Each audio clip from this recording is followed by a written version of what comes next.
నమస్తే. సామాన్యుడి చేతిలో సామాజిక అస్త్రం నెంబర్ 1 న్యూస్కి స్వాగతం. నేను రవీంద్ర.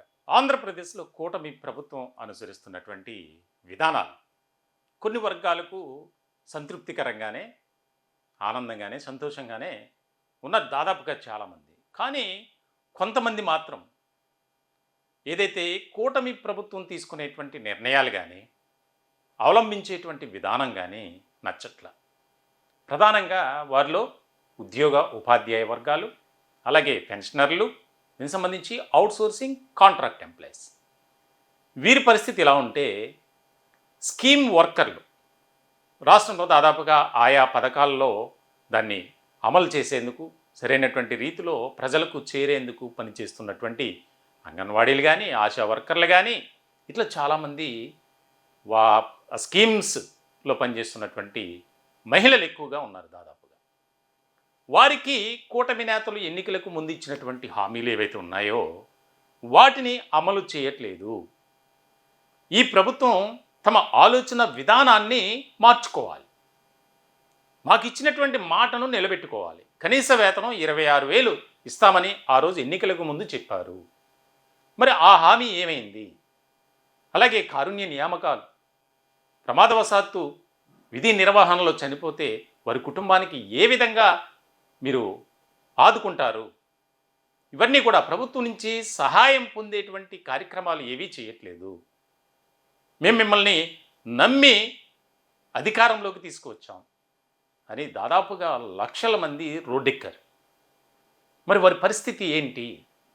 కనీసం ఈ కూటమి పెద్దలు, పాలకులు ఎవరు కూడా వారి యోగక్షేమాలు కానీ, సంక్షేమం గురించి కానీ ఆలోచన చేయట్లేదు. ఇదే పెద్ద ఆవేదనగా మారింది. మీరు విజువల్స్లో చూస్తున్నారు, పెద్ద ఎత్తున రాష్ట్ర వ్యాప్తంగా నిరసన కార్యక్రమాలు, ఆందోళన కార్యక్రమాలు జరిగాయి. కనీసం వారిని ఎవరైనా మాట్లాడారా? వారితో మీ సమస్యలను మేము తీరుస్తాం అని ప్రభుత్వం నుంచి ఒక నమ్మకం వచ్చిందా? ఒక ప్రకటన చేశారా? లిఖితపూర్వకంగా హామీ ఇచ్చారా? ఇదిగో అదిగో అంటున్నారు. కనీసం మమ్మల్ని, మా గోడు వినట్లేదు, మా బాధ మీరు కనీసం ఆవేదన, ఆందోళన అర్థం చేసుకోవట్లేదు అనేది వారు అభిప్రాయంగా వ్యక్తం చేస్తున్నారు. ఆందోళన చేస్తున్నటువంటి వారిని సముదాయించాల్సింది పోయి వారిపై లాఠీ చార్జీ. కొన్ని జిల్లాల్లో అయితే కలెక్టర్ కార్యాలయాల ముందు చేస్తున్నటువంటి ఆందోళన హింసాత్మకంగా మారింది. వారు ఏదో శాంతియుతంగా చేసుకుంటున్నారు ధర్నా, వారిని అలా వదిలేయాలి కదా. దానికి సంబంధించి లా అండ్ ఆర్డర్ ఇష్యూ వస్తుందని చెప్పి వారిని అక్కడి నుంచి చెదరగొట్టే ప్రయత్నం చేశారు. మరి దానిలో భాగంగా వారిని ప్రతిఘటించేందుకు ప్రయత్నం చేసినప్పుడు సాధారణంగా 2 గ్రూపుల మధ్య వివాదం అనేది నెలకొంటుంది. దానిలో భాగంగానే గొడవ, ఘర్షణ, దాడి. ఇట్లాంటి సందర్భంలో వారు చాలామంది గాయాల పాలయ్యారు. వారి బాధ ఎవరికి చెప్పుకోవాలి? ఇప్పుడు కనీసం కూటమి ప్రభుత్వం మమ్మల్ని ఆదుకుంటుంది, ఇచ్చినటువంటి మాట ఏదైతే ఉందో, ప్రామిస్ ఉందో, దాన్ని నిలబెట్టుకుంటారని మేము భావించాం. కానీ మమ్మల్ని ఎప్పటికప్పుడు మోసం చేస్తూనే ఉంది. కనీస వేతనం 26,000 మాకు చేయకపోతే, అలాగే మా సమస్యలు ఎన్నో ఉన్నాయి, వాటిని మేము పరిష్కరించమని కోరుతున్నాం. మేమేమి గొంతెమ్మ కోరికలు కోరడం లేదు.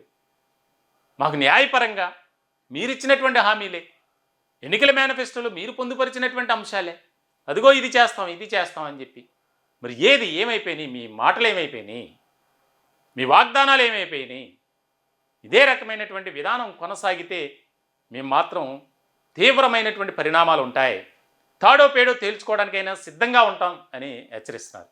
కొంతమంది వారి ఆవేదన వెలగక్కారు. కూటమి ప్రభుత్వాన్ని మేమెంతో నమ్మాం, మాకేదో చేస్తుంది అనుకున్నాం, 2 సంవత్సరాలు గడిచిపోయింది, అయినప్పటికీ కూడా మా బాధను అర్థం చేసుకోవట్లేదు. వారి ఆవేదన కావాలంటే వినండి. మీరు కూడా పెద్ద ఎత్తున రాష్ట్ర వ్యాప్తంగా నిరసన కార్యక్రమాలు జరిగాయి. కనీసం దానికి సంబంధించి ప్రభుత్వం స్పందించి, ఇదిగో మేము పర్టికులర్గా చేస్తాం, ఈ టైం వరకు మీరు వెయిట్ చేయండి అని చెప్పినటువంటి నాదుడే కరువయ్యాడు అని ఆవేదన వ్యక్తం చేస్తున్నారు. వినండి కావాలంటే మీరు కూడా. ఈరోజు రాష్ట్ర వ్యాప్తంగా అన్ని కలెక్టరేట్ల దగ్గర స్కీమ్ వర్కర్లు చలో కలెక్టరేట్ కార్యక్రమాలు జరుగుతున్నాయి. స్కీమ్ వర్కర్లు అందరికీ కూడా కనీస వేతనం 26,000 రూపాయలు ఇవ్వాలి అని చెప్పేసి డిమాండ్ మీద ఈ ధర్నా కార్యక్రమం అనేది జరుగుతుంది. 2014 నుంచి కేంద్రంలో బీజేపీ ప్రభుత్వం ఒక్క రూపాయి కూడా స్కీమ్ వర్కర్లకు వేతనం పెంచలేదు. అదేవిధంగా రాష్ట్రాల్లో 2019 నుంచి ఎంతవరకు ఒక్క రూపాయి పెంచలేదు. పెంచకపోగా పని భారం అనేది పెంచారు. స్కీమ్ వర్కర్లు, అంగన్వాడీ, ఆశా, మధ్యాహ్న భోజన పథకం, స్కూల్ శానిటేషన్ వర్కర్లు వీళ్ళందరిలో కూడా వివోఏలు అందరిలో కూడా అన్ని రంగాలలో పని భారం అనేది పెంచాడు, కానీ రూపాయి వేతనం అనేది పెంచలేదు. ఈరోజు ఈ స్కీమ్ వర్కర్లు మొత్తం మహిళలే. వీళ్ళు ఏ విధంగా బతకాలి అని చెప్పి మేము ప్రభుత్వాన్ని ప్రశ్నిస్తున్నాం. కాబట్టి వెంటనే ఈరోజు మేము పెట్టింది ఐక్యంగా అన్ని సంఘాలు కలిపి పెట్టాం. కానీ భవిష్యత్తులో విడివిడిగా అన్ని సంఘాలు కూడా కలెక్టరేట్ల దగ్గర ధర్నాలు, సమ్మెలోకి కూడా వెళ్ళే అవకాశం అనేది ఉన్నది. ఎప్పటికైనా సరే ప్రభుత్వం స్పందించాలి. స్పందించి స్కీమ్ వర్కర్లందరికీ వేతనం ఇవ్వాలి అని చెప్పేసి ప్రభుత్వాన్ని డిమాండ్ చేస్తున్నా. సమాజంలో అనేక సేవలు అందిస్తున్న అంగన్వాడీ, ఆశా, మధ్యాహ్న భోజన కార్మికులు, విఆర్ఏ, వివోఏ, స్కూల్ స్లీపర్లు మొత్తం మహిళలు పెద్ద ఎత్తున అన్ని కలెక్టరేట్ల దగ్గర ఆందోళన చేస్తూ ఉన్నారు. ప్రధాన డిమాండ్ ఈరోజు అందరికీ పౌష్టికాహారం గురించి చెప్పే మాకు మాత్రం పౌష్టికాహారం అవసరం లేదా? ఈరోజు ధరలు విపరీతంగా పెరుగుతూ ఉన్నాయి, కుటుంబ అవసరాలు పెరుగుతూ ఉన్నాయి, విద్యా వైద్యం ఖర్చులు పెరుగుతున్నాయి. కానీ ఆంధ్ర రాష్ట్రంలో ఈ స్కీముల్లో పనిచేసే వాళ్ళకి 2019 నుండి నయా పైసా వేతనాలు పెరగల. కేంద్రం 2014 నుండి నయా పైసా వేతనాలు పెంచలేదు. అందుకని పెరుగుతున్న ధరలకు అనుగుణంగా ప్రతి స్కీమ్ వర్కర్లకి 26,000 రూపాయలు నిర్ణయించి అమలు చేయాలి అనే డిమాండ్ మీద ఈరోజు ఈ కార్యక్రమం జరుగుతూ ఉంది. రెండోది, ఈరోజు ప్రతి 5 సంవత్సరాలు పనిచేస్తేనే ఈరోజు సామాజిక భద్రతా సౌకర్యాలు అమలు చేయాలని చట్టాలు చెబుతున్నాయి. కానీ ఏ ఒక్కరికి ఈరోజు పెన్షన్ కానీ, పిఎఫ్ కానీ, గ్రాట్యుటీ కానీ అమలు చేయట్లేదు. అందుకనే సామాజిక భద్రతా సౌకర్యాలు అమలు చేయాలి అని చెప్పేసి కూడా మేము ఈ సందర్భంగా డిమాండ్ చేస్తూ ఉన్నాం. మూడోది, మన రాష్ట్రంలో ప్రధానంగా ఈరోజు మధ్యాహ్న భోజన కార్మికుల్ని ఒకవైపు ముఖ్యమంత్రి గారు అందరికీ ఉపాధి కల్పించడానికే మేము 6 నుంచి 7 నుంచి అందరినీ పిలుస్తూ ఉన్నాము, ఉపాధి కల్పిస్తామని చెబుతున్నారు. కానీ ఉన్న ఉపాధిని కోల్పోవటానికి మధ్యాహ్న భోజన కార్మికుల్ని ఈరోజు స్మార్ట్ కిచెన్లు పెట్టారు. అటువంటి స్మార్ట్ కిచెన్లు రద్దు చేయాలని చెప్పేసి కోరుతున్నాం. ఈరోజు అంగన్వాడీల మీద చాలా పని భారం పెంచే విధంగా ఇప్పటికే రకరకాల యాప్లతో ఇబ్బందులు పడుతూ ఉన్నారు. ఒకవైపు పోషణ ట్రాకర్ యాప్, ఈరోజు బాల సంజీవని యాప్, మిల్క్ యాప్, ఇప్పుడు కొత్తగా మెడికల్ డిపార్ట్మెంట్ చేయాల్సిన నవచేతన యాప్ కూడా అంగన్వాడీలు పెట్టారు. దీన్ని వెంటనే రద్దు చేయాలని చెప్పేసి కోరుతున్నాం. అట్లనే ఆశా వర్కర్లకి కేవలం ఆ గర్భిణీ బాలింతని డెలివరీకి అవేర్నెస్ చేస్తే చాలు అని చెప్పేసి ఆ రోజు వాళ్ళని నియమించారు. కానీ ఇప్పుడు ఏ పని వచ్చినా కూడా ఆశా వర్కర్లతోటి చివరికి వాళ్ళు పిహెచ్సి, యూహెచ్సిలో వాళ్ళు బూజు దులిపే పని, బాత్రూములు కడిగే పని కూడా ఆశాలకు అప్పచెప్తా ఉన్న పరిస్థితి ఉంది. అందుకని వీటి వెంటనే అదనపు పని రద్దు చేయాలని చెప్పేసి కోరుతున్నాం. ప్రభుత్వం కనుక స్పందించకపోతే మా పోరాటాన్ని మరింత ఉధృతం చేస్తామని చెప్పేసి కూడా ఈ పాలకుల్ని హెచ్చరిస్తా ఉన్నాం. ఐసిడిఎస్ స్కీమ్ కింద పనిచేసే అంగన్వాడీలకి, అలాగే ఎన్హెచ్ఎం స్కీమ్ కింద పనిచేసేటువంటి ఆశా వర్కర్లకి, మధ్యాహ్న భోజన స్కీమ్ కింద పనిచేసేటువంటి మధ్యాహ్న భోజన కార్మికులకి, మెప్మా, వెలుగు పథకాల కింద పనిచేసేటువంటి వివోఏలకి, ఆర్పీలు వీళ్ళందరూ కేంద్ర ప్రభుత్వం పెట్టినటువంటి ప్రతిష్టాత్మక పథకాల్లో పేద ప్రజలకి, పేద బిడ్డలకి అనేక సర్వీసులు అందిస్తూ ఉన్నారు. ఈ నేపథ్యంలో ఇప్పుడు పెరిగిన ధరలకు అనుగుణంగా పెట్రోలు, డీజిల్, గ్యాస్ ధరలు పెరిగాయి, నిత్యావసర సరుకుల ధరలు పెరిగాయి. కానీ వీళ్ళ వేతనాలు పెంచి 7 సంవత్సరాలు అవుతా ఉంది. కానీ ఇప్పటి వరకు వేతనాలు పెంచే దిశగా రాష్ట్ర ప్రభుత్వం కానీ కేంద్ర ప్రభుత్వం కానీ చర్యలు చేపట్టడం లేదు. ఈ సందర్భంగా రాష్ట్ర ప్రభుత్వానికి మేము ఒకటే చెప్పదలుచుకున్నాం. అంగన్వాడీలైనా, ఆశాలైనా, వివోఏలైనా, అలాగే మధ్యాహ్న భోజన కార్మికులైనా, పేద ప్రజలకు ఉండేటటువంటి మహిళలకి మీరు వేతనాన్ని చెల్లించే విషయంలో కనీస వేతనం 26,000 ఇల్లు చెల్లించడానికి మేము ప్రతిపాదన పెడితే ఆ రంగాల నాయకుల్ని పిలిచి చర్చించాల్సినటువంటి మీరు మేనమేషాలు లెక్కించడం సరైన పద్ధతి కాదు.